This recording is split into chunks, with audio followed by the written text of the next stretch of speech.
आप प्रवेश कर रहे हैं CNBC आवाज और इबेक्स कैश के शानदार स्टूडियो में।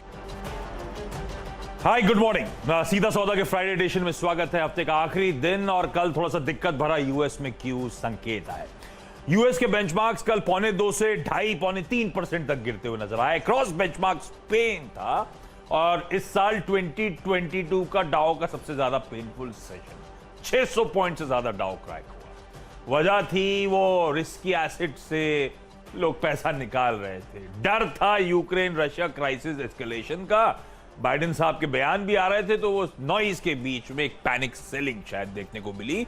अक्रॉस एसेट क्लासेस थी, क्योंकि जो रिस्की एसेट्स में आजकल आप क्रिप्टो करेंसी को गिन लीजिए, उसमें तो इससे ज्यादा कहीं ज्यादा पिटाई हुई। खैर वॉलेटाइल भी ज्यादा है, कहीं ज्यादा पिटाई। तो अक्रॉस एसेट क्लासेस पिटाई हो रही थी।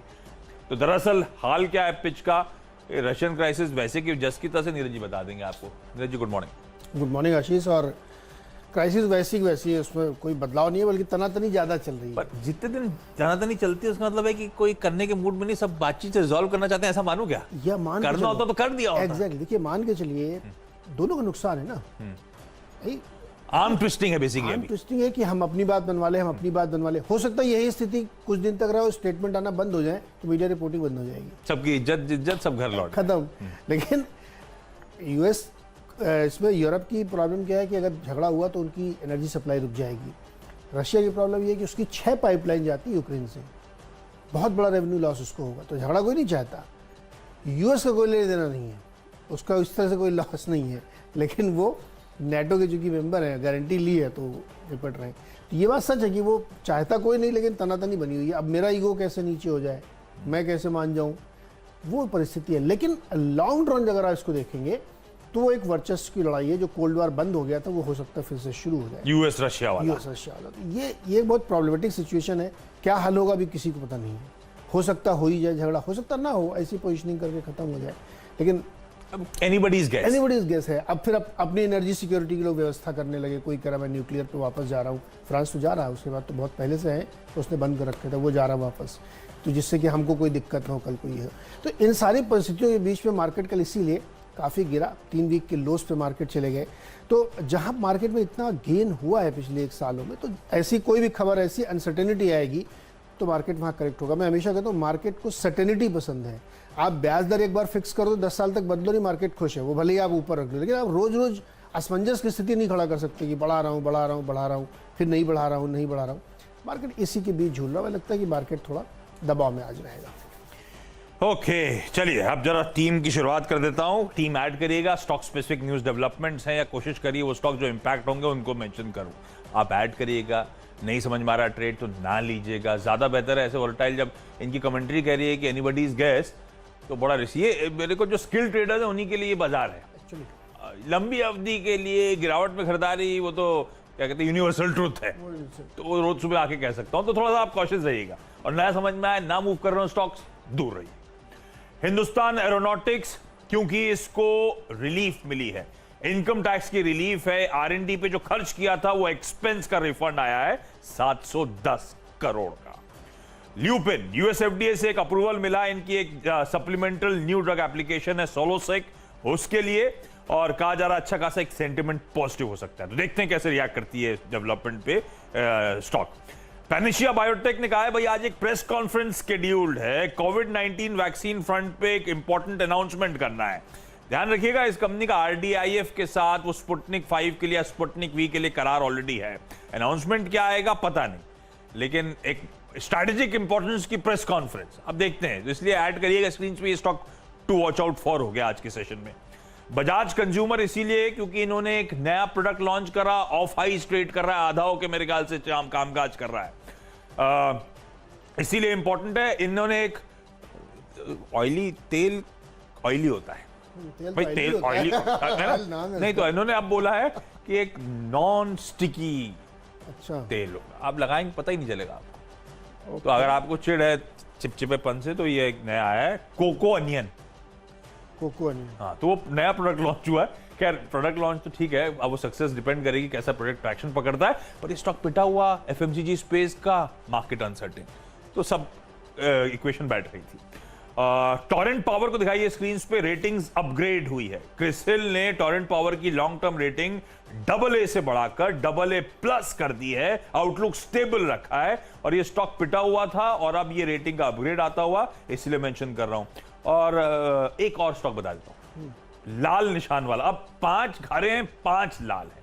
अंबुजा सीमेंट रेड में रख रहा हूं मैं, क्योंकि एक ही दिक्कत मुझे नजर आई, वो है ऑपरेशनली बहुत वीक परफॉर्म। ज्यादा डिटेल में नहीं जाता, एक चीज समझा देता हूं। मार्जिन्स 19% की एक्सपेक्टेशंस थी, 15% पे आए। हमारे पिछले साल इस कंपनी के मार्जिन्स जो थे 21% के आसपास थे, तो कॉन्ट्रैक्ट होने की बात थी, पर 19 की 15 हो गए। इस तरह से ऑपरेशनल परफॉर्मेंस वीक है, इसलिए शायद रेड पे। ओके, तो अच्छा, हम तो दोबारा एनर्जी वाले पे ही फोकस कर रहे हैं। ONGC, OIL और गेल तीनों एनर्जी है, एनर्जी बास्केट रखिए। क्रूड डेफिनेटली थोड़ा सा नीचे है, लेकिन जो स्ट्रक्चर है वो अभी चेंज नहीं हुआ है। जो इसकी जो फंडामेंटल्स हैं उसमें कोई बदलाव नहीं आया है, और हमें लगता है कि उसका फ़ायदा इन स्टॉक्स को मिलेगा, क्योंकि ऐसा कोई सिग्निफिकेंट चेंज नहीं हो गया है कि जिससे एनर्जी बास्केट में कोई कूल ऑफ आपको देखने को मिले। बावजूद इसके, मैं रोज़ कह रहा हूँ कि ईरान डील अगर क्लिक हो गई तो एक सप्लाई बढ़ती हुई दिखेगी आपको। US में रिस्क बढ़ गए, उससे सप्लाई बढ़ रही है। US में शेल प्रोडक्शन बढ़ गया, उससे सप्लाई बढ़ रही है। लेकिन उसके बावजूद अभी भी demand 12 lakh barrel per day का गैप क्रिएटेड है। तो मुझे लगता है कि एनर्जी बास्केट ध्यान रखिए, और गेल वगैरह इसलिए क्योंकि इन्होंने बहुत लॉन्ग टर्म कॉन्ट्रैक्ट गैस के कर रखे हैं, तो इनको इसका बेनिफिट है। तो 3 ये हो गए।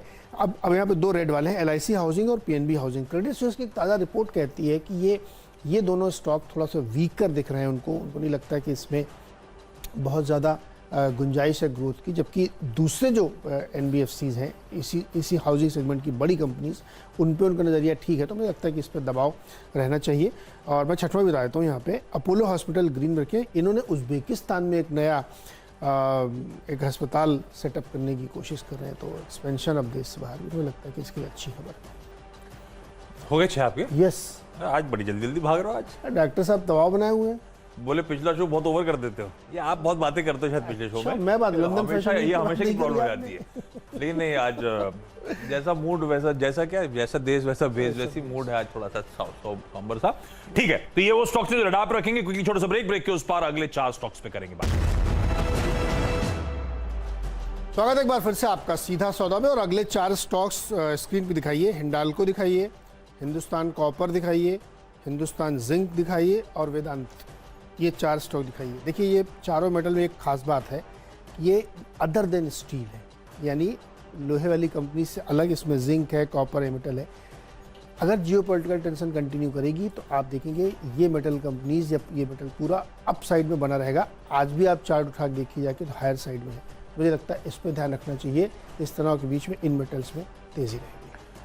अच्छा, 4 ऐसी कंपनियां जिनके बारे में जितना बोलूंगा फायदा नहीं है। मैं कर रहा हूँ, हाँ, जितना कम बोलूँ उतना अच्छा है, क्योंकि चारों आज रेड पे रख दिए मैंने, और हैं गजब की कंपनियां। पर आज इसीलिए क्योंकि वो ADRs में वीकनेस दिख रही थी। US में जब पिटाई हो रही थी तो उन बेचारों के ADRs दबाव ज्यादा दिखा रहे थे कल के प्रेशर के बावजूद।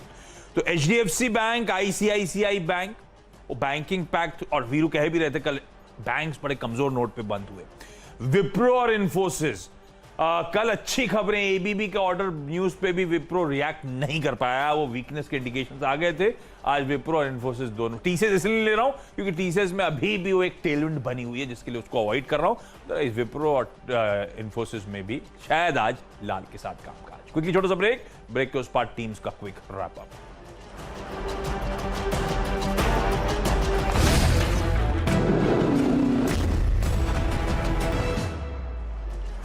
ब्रेक के बाद आपका स्वागत है। मेरी 10 की सीधा सौदा की टीम आप लोगों की स्क्रीन पर आएगी। 5 हरे में 5 लाल में स्टॉक्स। बहुत वोलेटाइल सेशन के लिए फिर से ब्रेसअप करना है, थोड़ा दिक्कत भरा सेशन जो नेविगेट करना थोड़ा टफ होगा, ये ध्यान रखिएगा। HAL सिर्फ इसीलिए क्योंकि इसको IT से 710 करोड़ रुपए का रिफंड आया। ल्यूपिन की एक दवा को US FDA का अप्रूवल मिला। पैनेशिया बायोटेक की एक इंपॉर्टेंट प्रेस कॉन्फ्रेंस शेड्यूल्ड है, कोई स्ट्रैटेजिक इंपॉर्टेंस की ऐसा कहा जा रहा है, तो स्टॉक इसीलिए स्क्रीन पे ऐड रखिएगा। बजाज कंज्यूमर ने एक नया प्रोडक्ट लॉन्च किया और एक पिटा हुआ स्टॉक है। टॉरेंट पावर की रेटिंग्स को क्रिसिल ने अपग्रेड करा है और यह भी दबाव में था स्टॉक। अच्छी खबर आई है। जो लाल वाले स्टॉक्स हैं उसमें अंबुजा सीमेंट, सबसे बड़ी दिक्कत ऑपरेशनली खासा वीक परफॉर्मेंस। उसके बाद सिर्फ इसीलिए क्योंकि आज फिर से एक इंपोर्टेड मंदी हम बाजार में लेकर आ रहे हैं, और वो स्टॉक जो US की ट्रेडिंग सेशन में भी दबाव में थे और कोई रीजन नहीं है मेरे पास। मुझे लगता है सिर्फ इसीलिए शुरुआती टिक्स में ये लाल में नजर आएंगे आपको। HDFC bank, ICICI bank, Wipro और इन्फोसिस। चलिए टीम पर नजर डालिए और यहाँ पे एनर्जी बास्केट को एक बार फिर ऊपर रखा है। ONGC, OIL और गेल जैसे शेयर्स पे आपकी नज़र होनी चाहिए, रडार पे रखिए, क्योंकि क्रूड भले ही थोड़ा सा इस समय नरम आपको दिख रहा हो, लेकिन एनर्जी बास्केट की फंडामेंटल्स में कोई बदलाव नहीं हुआ जिसकी वजह से वो ऊपर गए। तो मुझे लगता है कि अभी भी इस पर ध्यान देना चाहिए। LIC हाउसिंग और PNB हाउसिंग, दो स्टॉक्स हमें लगता है कि रेड में हो सकते हैं। क्रेडिट स्विस की ताज़ा रिपोर्ट इनके पक्ष में नहीं है, हमें लगता है ये दबाव रहेगा। अपोलो हॉस्पिटल जो है एक विदेश में अपने एक अस्पताल खोलने की तैयारी कर रहे हैं।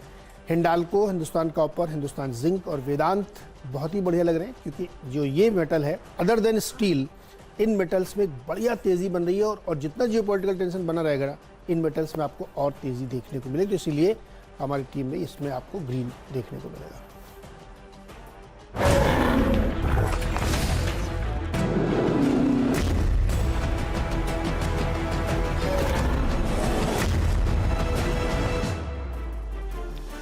तो चलिए अब मुनाफे की तैयारी की ओर बढ़ते हैं और आज शुक्रवार है और उम्मीद है सबको शुक्र होगा और ग्लोबल क्यूज ठीक है जैसे भी हैं और हमें लगता है कि बाजार जो है अपने आप को एक बेटर पोजीशन में लाने की कोशिश करेगा, एडजस्ट करने की कोशिश करेगा।